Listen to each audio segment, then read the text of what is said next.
Thank you, everybody, for joining us today. We appreciate you taking some time. I want to thank Sharon, Anthony, and Brendan for coming on and presenting this information to us.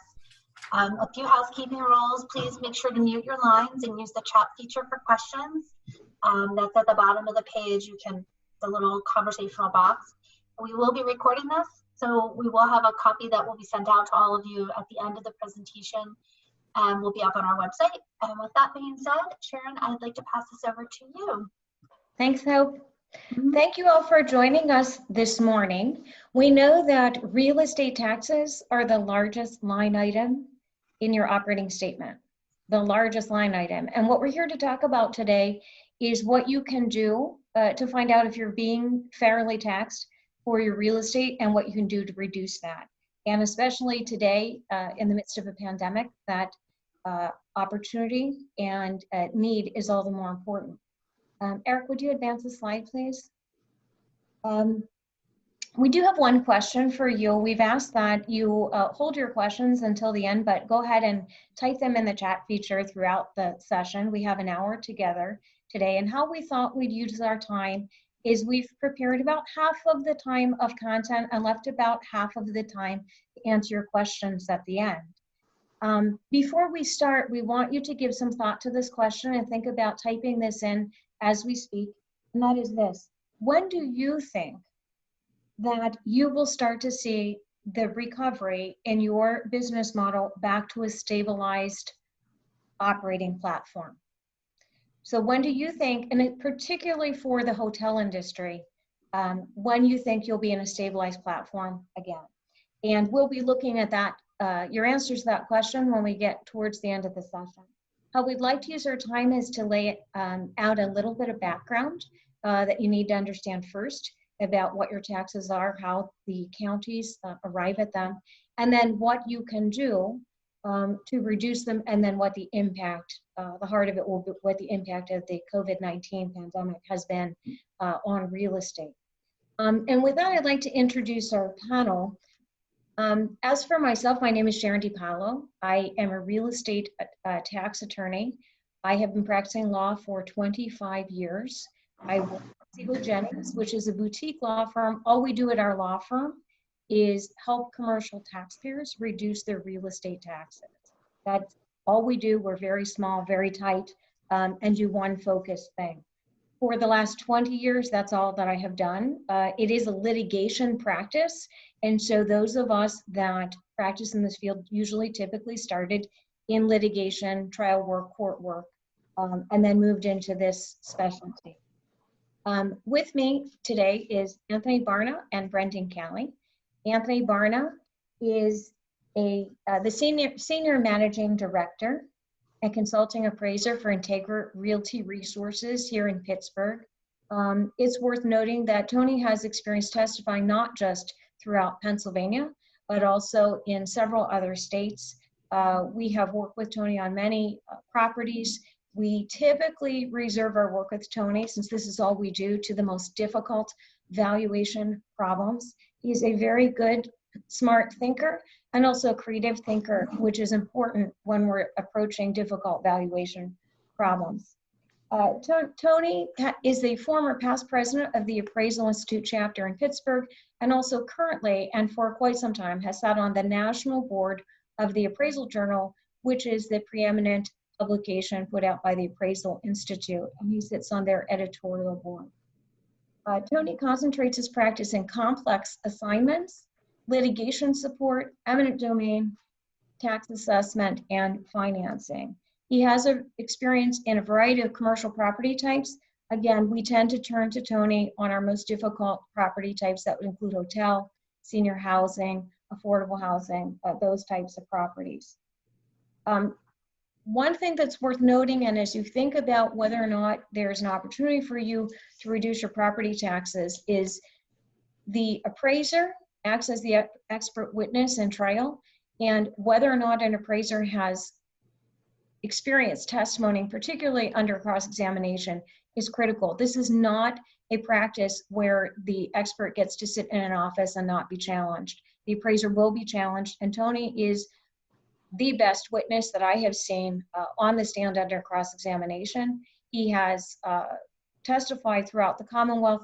We've also taught courses together to experts as to how to testify, how to handle yourself on the stand, and that is Anthony Barna. Brendan Kelly is my colleague at Siegel Jennings.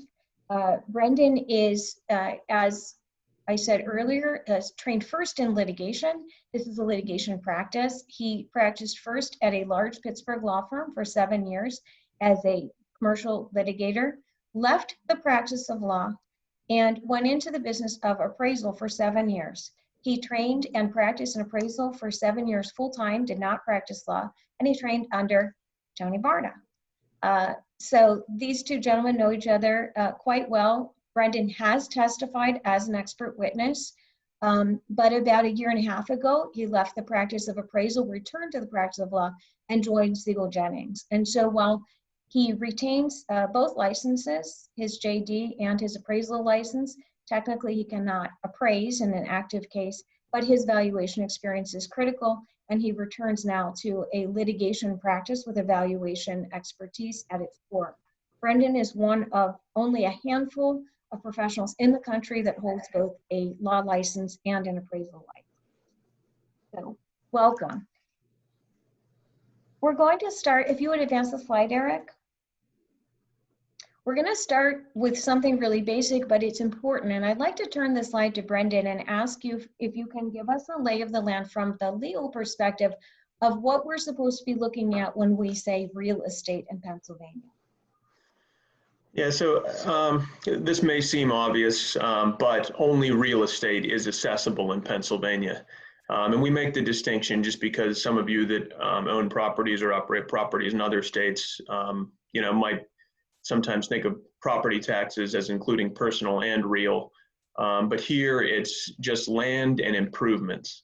And relative to the properties we're talking about today, I mean, that essentially means your land, your building, and site improvements, which would be things like fencing, paving, retaining walls, that sort of thing. It's particularly important to hotels, and important to remember that sale price does not necessarily equate to the real estate price, since hotels trade as going concerns, which we'll be getting into a lot deeper later in this. We have to piece out the real estate aspect of that. Things that are not real estate generally fall under your FF&E category. You can get into some disputes on that, but it's generally accepted that the FF&E is personal property and is accepted from the real estate, and then take out the business value as well, and we'll be getting into that. Real estate is a statutory definition in Pennsylvania. There's also an appraisal aspect to that. Appraisers use it as a term of art, and maybe Tony could speak to that quickly. Sure. Yes, Tony. From our perspective, from a valuation perspective, as Brendan had just mentioned, you're typically going to see lodging properties trade as a going concern. And within that going concern, you typically have 3 components, or at least 3 components that we recognize from the valuation perspective. And that would be the real estate, the personal property, and the business component. Now, of those 3, only the real estate is taxable in the Commonwealth of Pennsylvania. Yes. And what's interesting here, and the reason we focus on this and get this as our foundation, is we find that when we are in court, we often have to remind our judge that this is all that is supposed to be at issue, because our opponents fight us vigorously on this, and it is very easy for people to conflate. For example, if they see a sale price, they think that's the hotel that just sold or the restaurant that just sold. And when those prices show up on a deed, it's very easy for a layperson to consider that to be real estate. And so we always start with this basic definition and return to it oftentimes throughout the case, because that is all that is supposed to be being assessed. Eric, if you could advance the slide, please. And so I'll turn this to Brendan, because this is a litigation practice. To reduce your taxes, you will need to file active litigation. And Brendan, if you would give us an overview of what the deadlines are and the operative time periods. Sure. So as you can see on the slide there, Allegheny County and Philadelphia County sort of do their own thing. The remainder of the state is on pretty much the same timeline. We consider an August 1st deadline. We recommend getting any appeals in by August 1st. Some counties, stretch that to September 1st, but it can be moved to August 1st. So as a rule of thumb, just think of it as August 1st throughout most of the state. That's important because it presents us with a unique opportunity right now in Pennsylvania. For every assessment appeal, you'll be required to come with evidence of market value. And that market value has to be tied to what they call an effective date of value. In Pennsylvania, the effective date of value is the date of your appeal. So most other states, the effective date of value is January 1st. So January 1st, 2020, of course, we didn't really understand the extent of the current pandemic yet.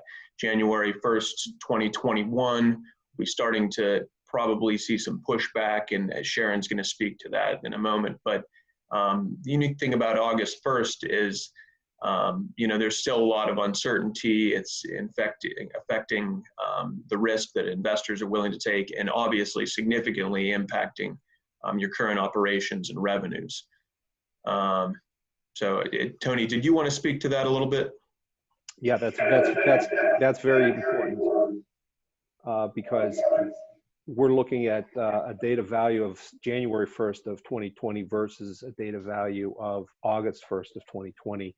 There's a sea change in what's occurred, not only economically, but from the behavioral aspect of how the world's going about their activities. Yeah, and one thing I mentioned, Allegheny County obviously has already passed, but in Pennsylvania, you do have an annual right to appeal. Every year you can bring an appeal. So, if you have properties in Allegheny County and you did not appeal for this year, start tracking your performance, start collecting documents, and think about the appeal next year if it makes sense. Yes, and what we're seeing nationally on this, as Brendan said, this is a unique opportunity. The timing issue is a unique opportunity in Pennsylvania. The typical opponent in most states is the assessor. In Pennsylvania, the assessor is more of an objective body, and our assessors do a pretty good job throughout Pennsylvania. It's just that over time, things get out of date, or they don't take into account the market conditions because we don't have a regular reassessment cycle as most states do. However, by and large across the country, the typical opponent is the assessor itself, as opposed to here where it is the 3 taxing districts. And so the assessors have organized themselves in a group called the International Association of Assessors, the IAAO. And I maintain an affiliate membership of that group, mostly to keep an eye on what their thought process is. In other states, the assessors are very, very proactive at finding ways to raise assessments and taxes, particularly on the commercial base. They are oftentimes much more political position than they are in Pennsylvania. And so I've been watching their open forum page to see what they have to say about the COVID-19 impact. And as I suspected, they immediately started posting and saying, doesn't matter, the year-end 2019 data is great, we have great sales, all the data that there is really strong, we have a strong market. And then the next wave was all about this effective date that Brendan recited. And in most states, the effective date is January 1. So they're either looking back at January 1, 2020, or they're looking forward to January 1, 2021. And either way, it works for them because they'll either say, no one knew.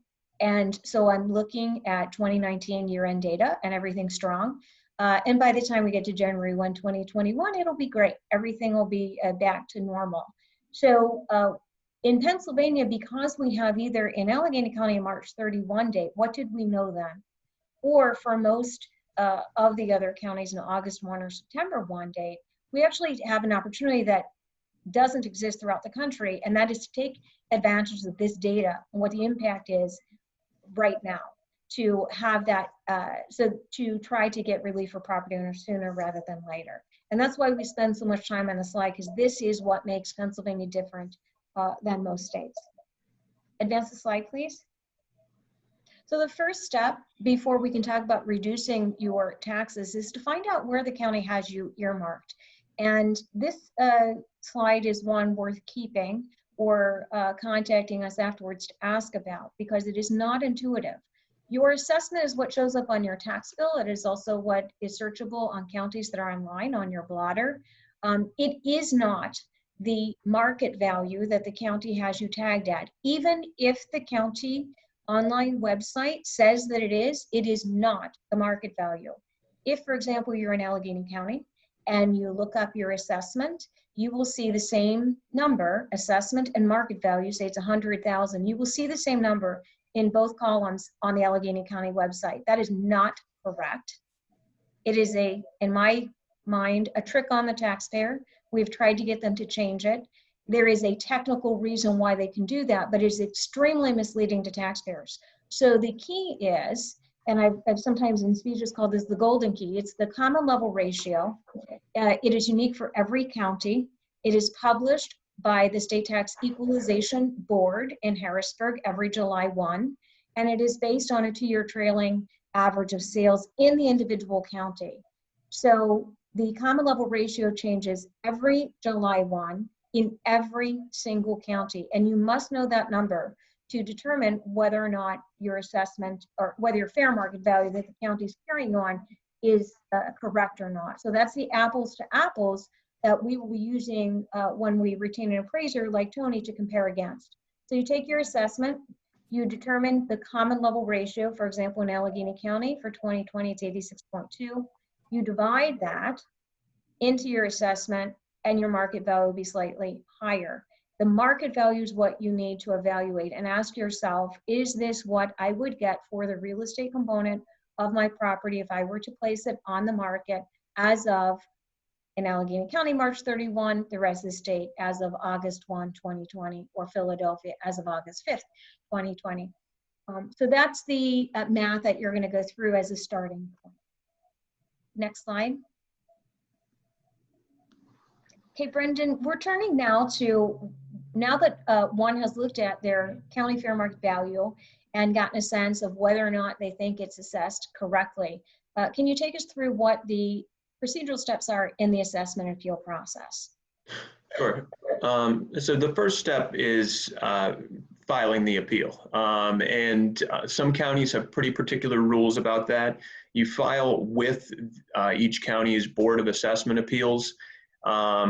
And as I said, I mean, some of them have pretty particular rules. So unfortunately, there's not a statewide form like Ohio and some other places have.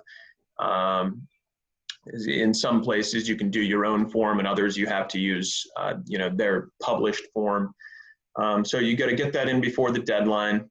And then the statute requires that the board then conduct a hearing on your appeal. Typically, in most counties, those are going to occur in September and October. You will be required to present evidence of the property's market value during those hearings. Typically for commercial properties, and especially for things like hotels and restaurants, that's going to require an appraisal report by a certified general appraiser in Pennsylvania. Following that hearing, the board has to issue a decision. It'll either be a sustain or no change, in which they keep the existing assessment, or they can change the assessment. And they don't have to give you the value that you're requesting. They can decide that the value is something different and, and place that new assessment on it. You then, from the date of that decision, you have 30 days to appeal to the Court of Common Pleas in the home county of the property. And that enters sort of a new phase of the litigation. So as throughout this, we may talk about the appeal at board or the appeal at court. We make the distinction because once you enter court, it becomes sort of full-blown litigation, whereas at the board, I don't want to call it informal, but it tends to be a little more casual setting. You may see less participation. Once you're at court, the formality increases. Attorneys for the different taxing districts show up, and you start to get the real fight. Can we have the next slide? Can you continue with that, Brendan, since you're talking about court Sure. and finish us out on court? Yeah. Most larger cases will be appealed to court, especially if you're requesting a significant change in the assessment. If the change is minor, you might not see as much pushback, but what's important is that either the owner or any taxing body has the right to appeal the board's decision to the court.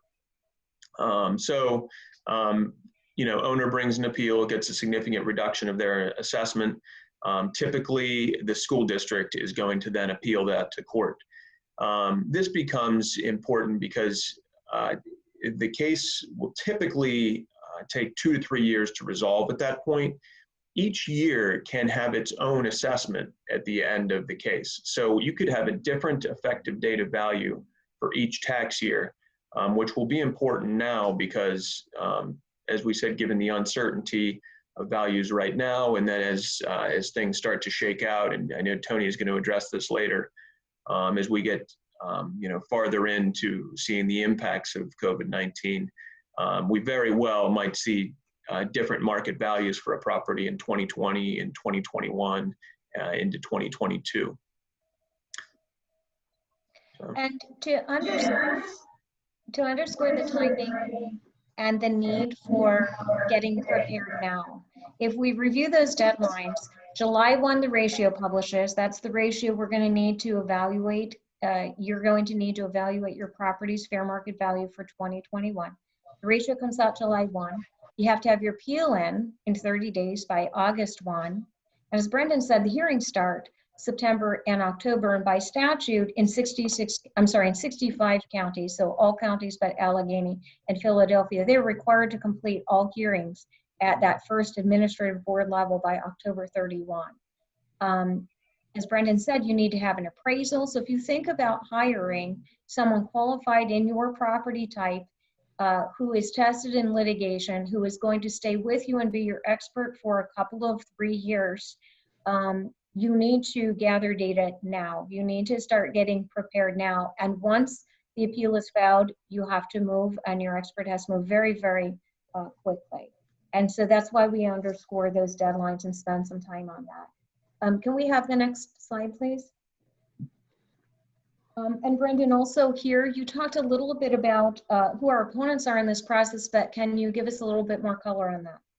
Sure. So as I said, any taxing body has the right to appeal an assessment in Pennsylvania. But when you look at your property taxes, you're actually paying 3 taxes. You're paying the school district property tax, the county property tax, and the municipal property tax. So each of those taxing bodies will typically have their own solicitor. And generally, the school district has the biggest piece of that pie. So in the vast majority of places in Pennsylvania, the school district takes the lead in assessment appeals, whether they're the ones filing or whether they're opposing an owner's appeal. There are some counties where the county solicitor sort of guides things, even though they have less at stake. It's just sort of a matter of local procedure. Yes, and the school districts in Pennsylvania are exceedingly aggressive against commercial taxpayers as compared to the rest of the country. And so when we go to national conferences, we oftentimes get disbelief from property owners and attorneys in other states, the fact that the schools can file appeals here and that they fight us so hard. So if you only own property in Pennsylvania, that might be news to you. If you own property in other states, then you're well aware that Pennsylvania is one of the more difficult battlegrounds with the school district. Can we have the next slide, please? Sharon, one point I want to make on there, we talked about the school and the county. This year, we are already hearing some, rumbles or rumors of the taxing authorities being under some pressure too due to the impacts of COVID-19, collecting less on other forms of taxes. So we expect more participation from townships and municipalities than we typically see, and probably more pushback generally.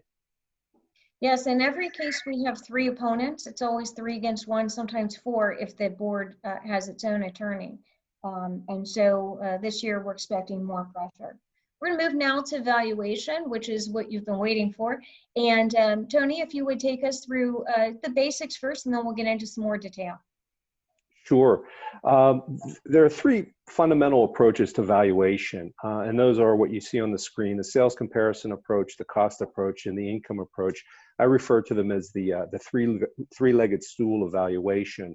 And when you think about them and start going into them, they become intuitively obvious. The sales comparison approach is what other similar properties are selling for.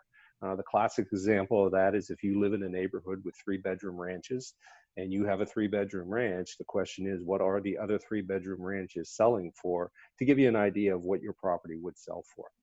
The cost approach is fundamentally replacement cost plus land value.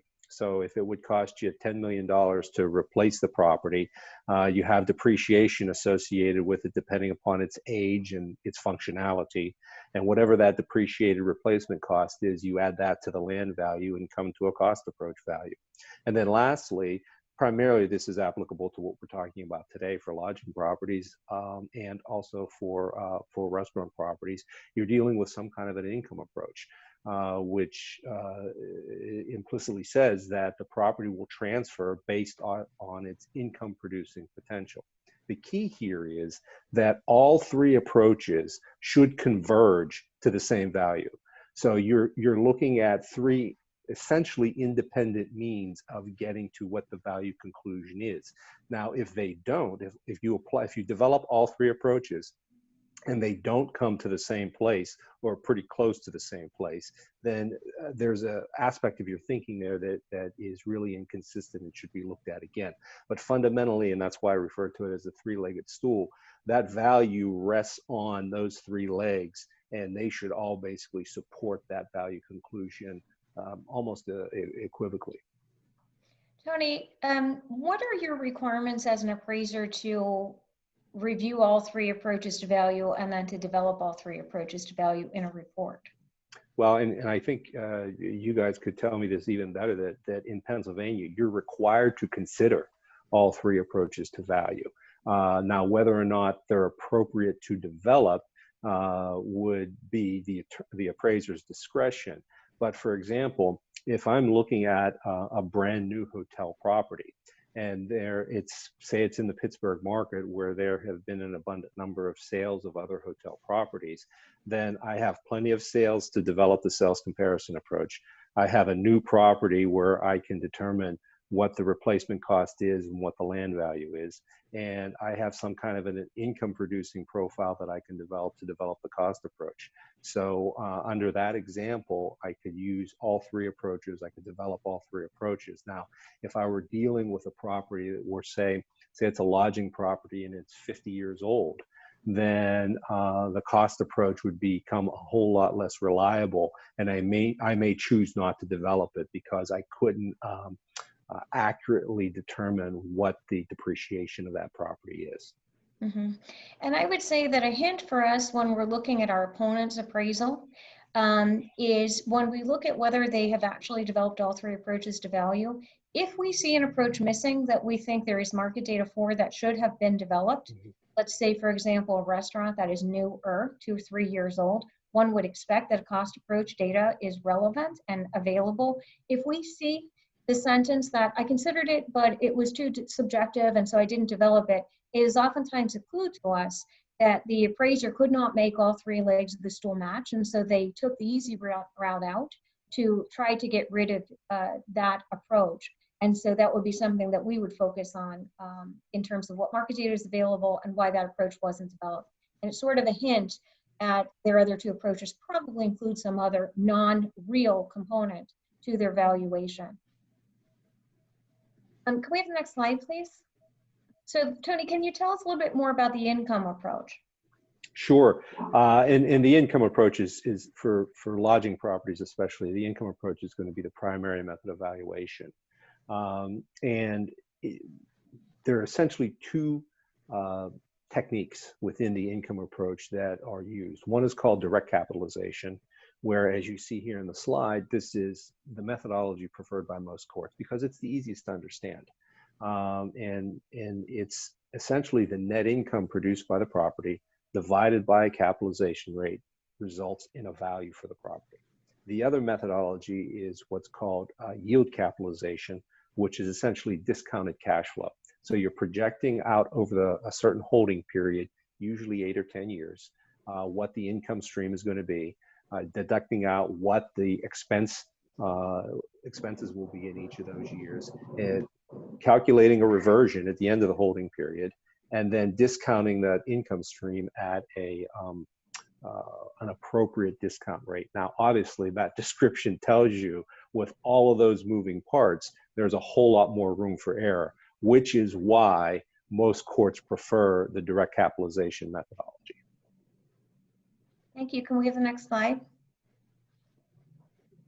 So here, when we say going concern value, that is distinct from the value of the real estate. The going concern would include the business component.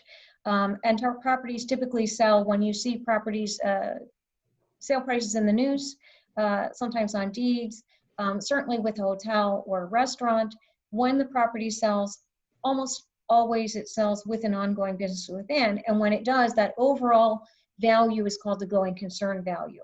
It is very, very common for judges and to conflate going concern value with real estate value. That is the probably biggest hurdle that we face, is trying to make the judge understand that there is more there than just the value of the land and building. It is what you all bring to the operation of the business as professionals and good management.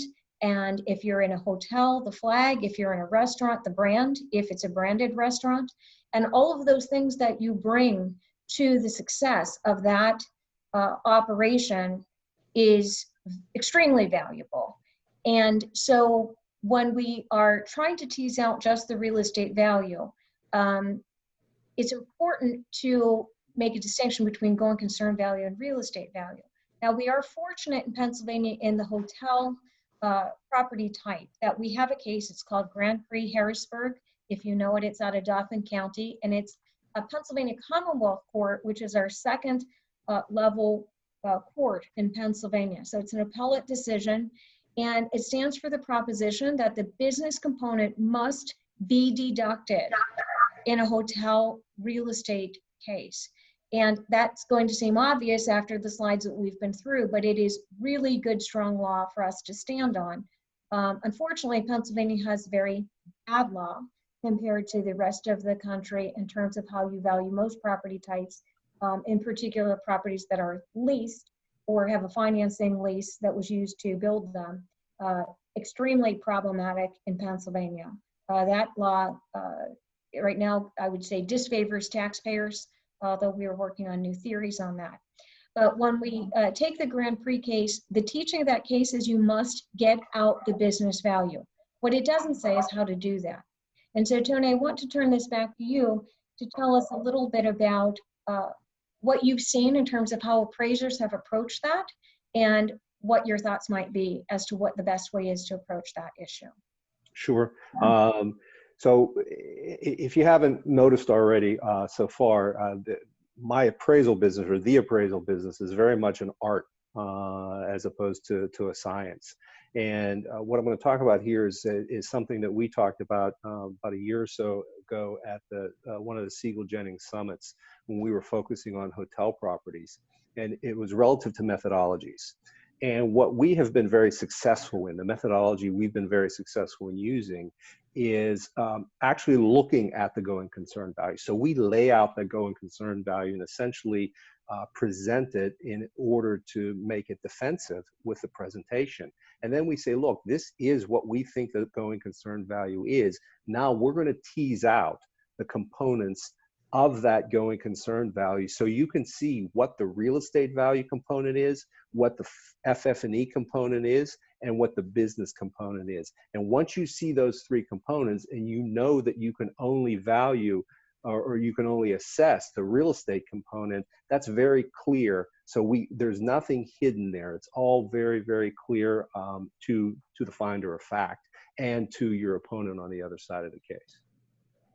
This right here, what Tony just said, how the appraiser attacks this issue in your property types, in lodging and in restaurant, this is the key.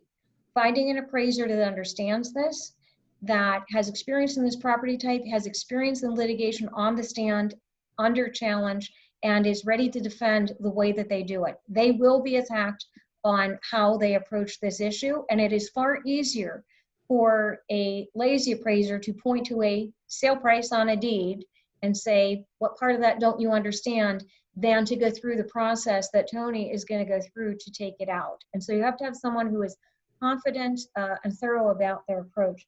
Tony, I think if we advance the next slide, I think we might have an example, or I'm sorry, some overall ideas first. Now we're getting into the impact of the pandemic.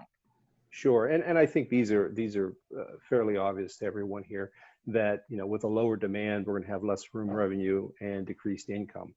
With that market uncertainty, we're going to have a greater risk associated with owning this property type or with operating this property type. So that's going to result in the increased capitalization rate. So remember, the formula for value is income divided by capitalization rate gives you value. So if you have a decreased income and an increased capitalization rate, the result's going to be a lower value. So decreased income in the last line there and increased rate of capitalization results in that loss value. Can you advance the slide? Now here, Tony, these next two slides are your example, and so you can shout out when you're ready to advance to the second slide, but can you lay out this first example for us? Sure, and I wanted to develop a very simplistic example here that I could present to you just to see how this would follow through. And how I'm looking at this, I was on a call about a week or so ago, and I was presented with this exact question. How do you value a hotel right now, today, in the current conditions? And I gave it some thought, and I thought I would develop this example so you can see what my thinking process would be. And as I said, this is very simplistic. I'm trying to limit the number of variables. If we were to get into a real life situation, there would be more moving parts here that we would have to deal with, but obviously we could do that at the time. So this is an actual hotel property that I've looked at in the past. It's a 5-story, 110-room hotel in the Pittsburgh market. It was built in 2009. And this property had an 80% occupancy, $155 ADR, and $125 RevPAR. It actually sold a couple years ago for a price of $24.4 million.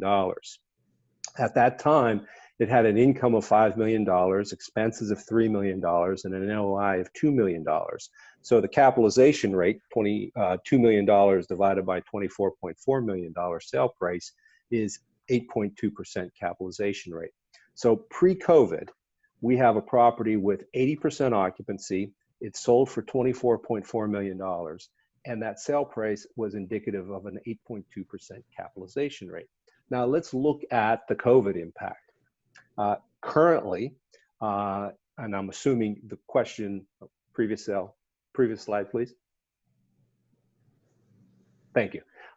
Currently, you have a 20% occupancy, and I'm projecting a 24-month recovery back to that stabilized 80% occupancy. Okay, I'm just, as I said, I'm trying to be very simplistic, and this is the reason that we asked the question at the outset as to when you anticipate that you're going to return to that stabilized situation that you were in prior to COVID, because it affects that 24-month recovery projection.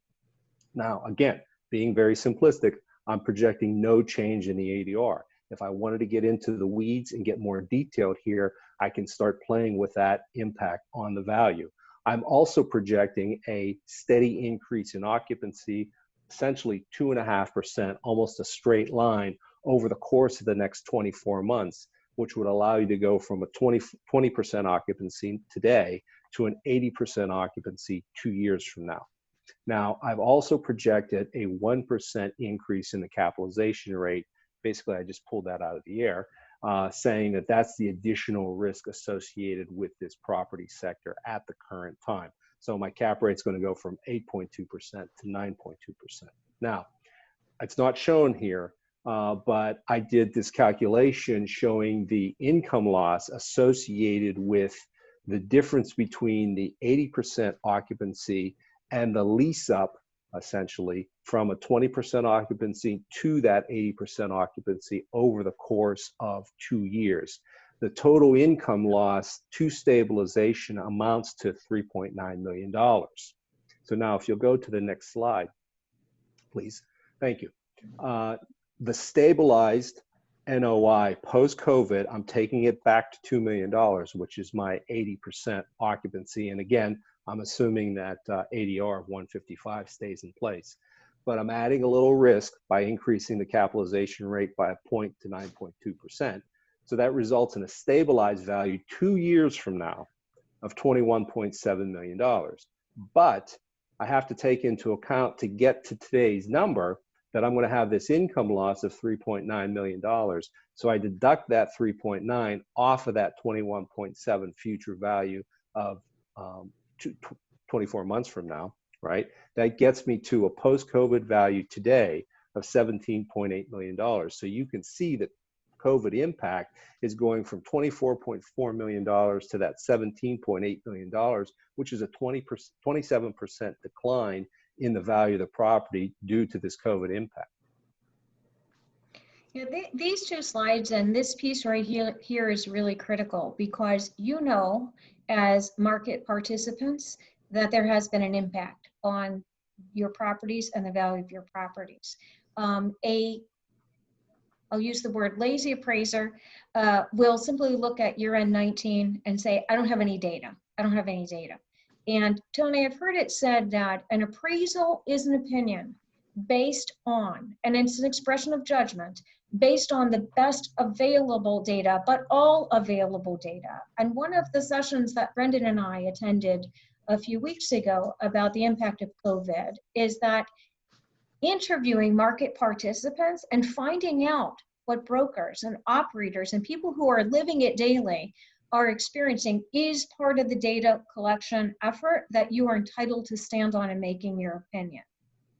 Can you just speak to that for a minute? Because I think it's not every appraiser does that. And I think when this audience is talking to appraisers, these are the kinds of questions they should be asking. Sure. And so I learned a long time ago that when you're faced with an uncertain situation and you don't know exactly how to proceed, you always revert to first principles, because first principles have been tried, true, and tested over the course of time. And the first principle in valuation is what we're doing is reflecting the market, right? So in order for us to reflect the market, we have to have an idea of what these market participants are thinking and how they see the situation unfolding. So what we're trying to do, and what I've tried to do in this example, is to reflect the market behavior as to where the property is going to be, but what it's going to cost me to get to that point. Because this is what operators, this is what investors, and this is what the sector is going to do over the course of the next 24 months. Now, that's not saying that this is absolutely right, because there could be a wild card in here. I mean, 6 months from now, if we get a vaccine, then the situation changes and I have to reflect a different scenario.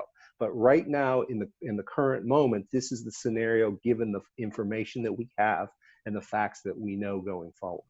Mm-hmm. And as Brendan said earlier, Tony, if a case like a hotel or restaurant typically will end up in court, typically will take 2 or 3 years. At that point, if things change and things are expected to change, we would be coming back out to you for a second opinion with a new valuation date, a third opinion if the case goes into 3 years. And your opinion of value may change over time. Absolutely true. Actually, I chuckled when Brendan was making the comments, because not that long ago, I had a case in Allegheny County that spanned 14 years. So wow. when I first got involved in the case, my daughter wasn't born, and by the time it was settled, she was in high school. So it's wow. Not unheard of. Hopefully rare.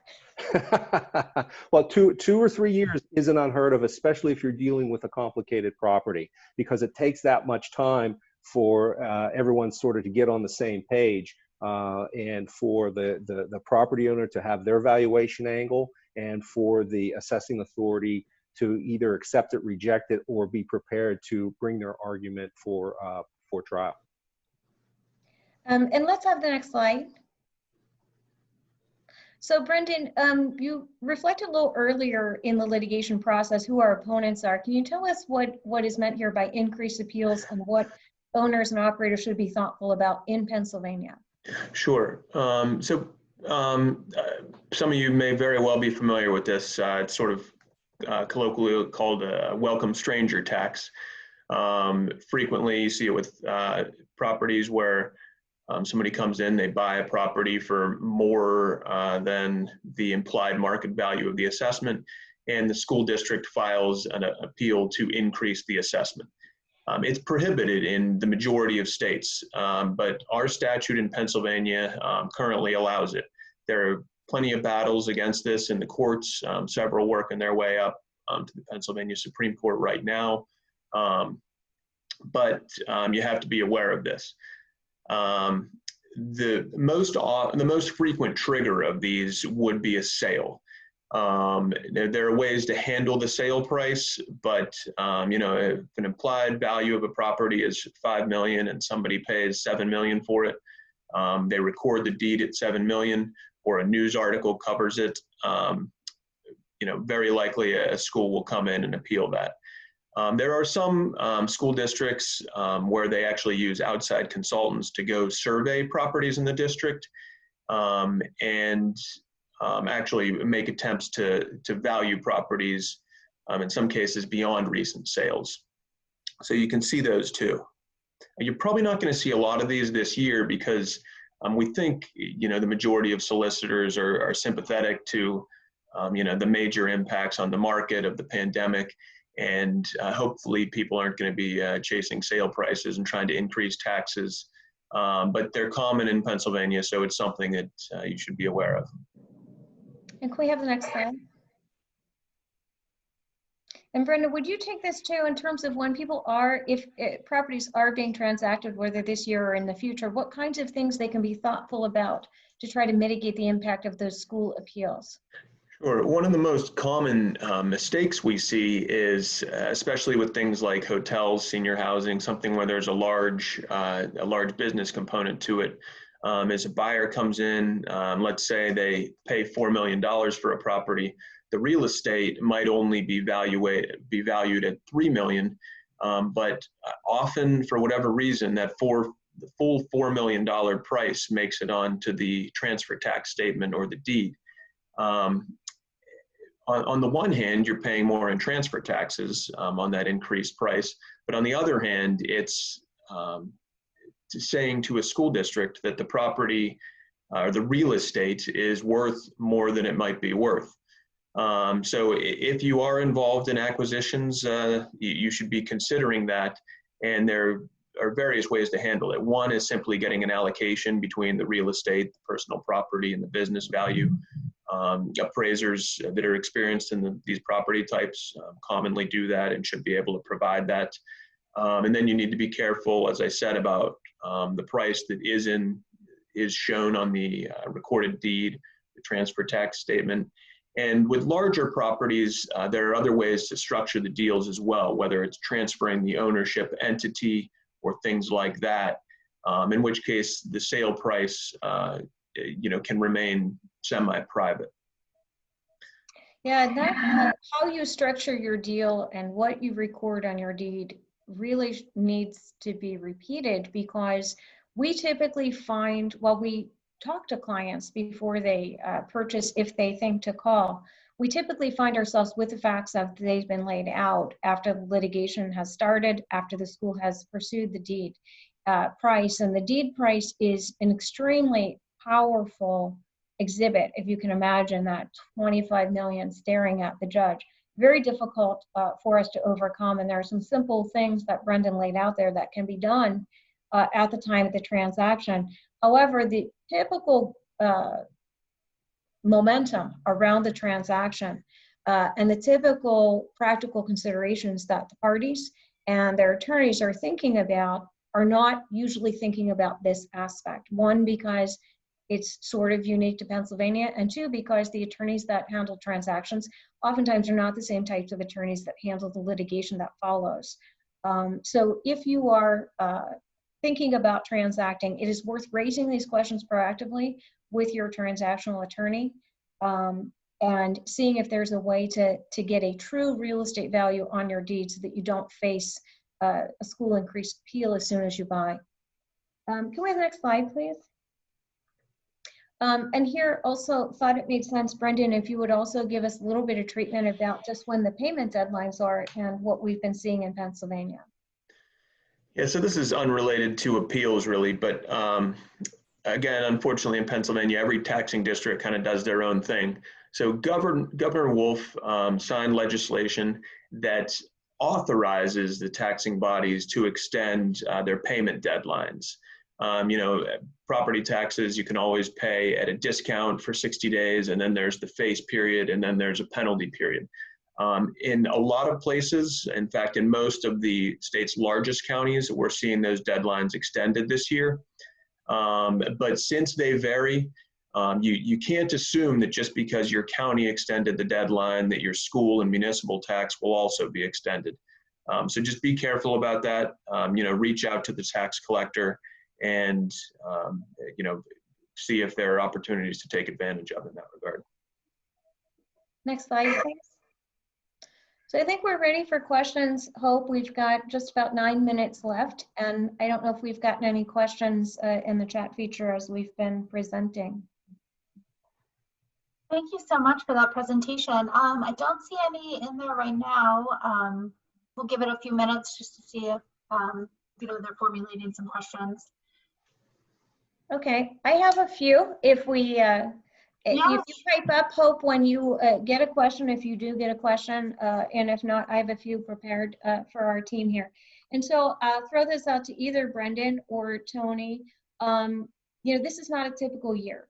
And so if you look at what you've seen in real estate assessment appeals in the past, say, 5 or 6 years, what do you think might be different this year in terms of either aggression or arguments or in appraisal or in litigation from our opponents?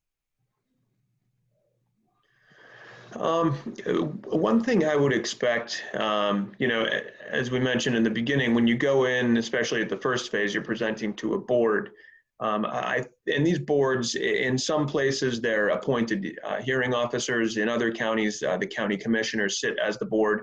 But, you know, again, people understand there's a major market impact here. I think the people hearing our appeals are going to be sympathetic to what's happening and understanding it. But, you know, with the taxing authorities also experiencing the impacts of their own, we're anticipating more pushback from them. So it's going to be an interesting year.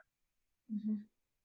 Yeah, and with the school being the biggest component of the, having the biggest tax component, and the schools themselves are under pressure right now with the move to online and having to buy the technology for the children and all the challenges that I'm sure that you're seeing with your children and out in your community. We had been hearing up until now and had several presentations made to us by school districts about the unfunded mandate and the impact of pensions. And so they would say, we just can't afford to resolve this case with you. We just need the money, and there's no more money coming from Harrisburg, and we have all these teachers retiring.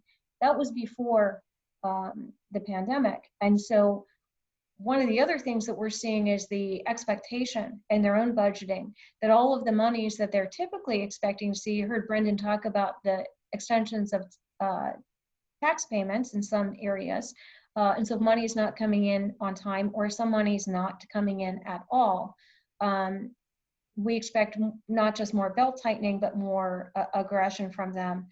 They make the argument when we are in court that, you know, we're taking money out of the school kits, lunches and books and things like that. And our argument, obviously, is our clients are willing to pay their fair share, but they ought not to be paying other people's share of the tax base.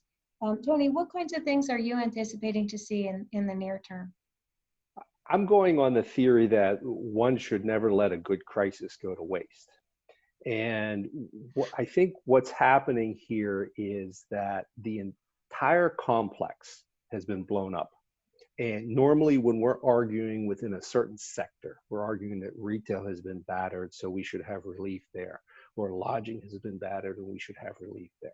In this case, the entire complex has been, and not just on the real estate ownership side, but on the taxing authority side, because you have municipalities who are going to be struggling because their revenue base has been eroding. You have school districts who basically are like deer in the headlights because they don't know what their educational model is going to be like going forward, if they're going to have to rely more so, and this is not just on the elementary and secondary levels, but they don't know if they're going to have to emphasize more the remote education, if they're going to have to change the way they structure their in-person learning, that sort of thing.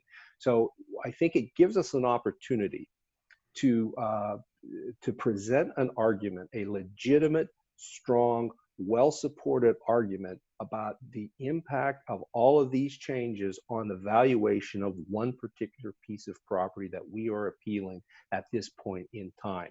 And if we can give them some comfort in the strength of the methodology that we're using and the logic that we're applying to get to our conclusion, I think it puts us in a stronger position, not just for this one particular appeal that we're making, but next time they see us walk in the door with the argument they're going to make, that we're going to make, it gives them some confidence in the credibility that we have in going into that forum. And Tony, to jump off of that, as folks are starting to think about whether or not they might have an opportunity to file an appeal, what types of data would you like to see operators start to collect and have ready to go? So what we want to see, or what I would like to see, and typically what I ask for is a balance sheet, because from that balance sheet, I want to see what the valuation is of the FF&E. I want to see 3 years of income, operating income and expenses for the property. And I want to see a current STAR report.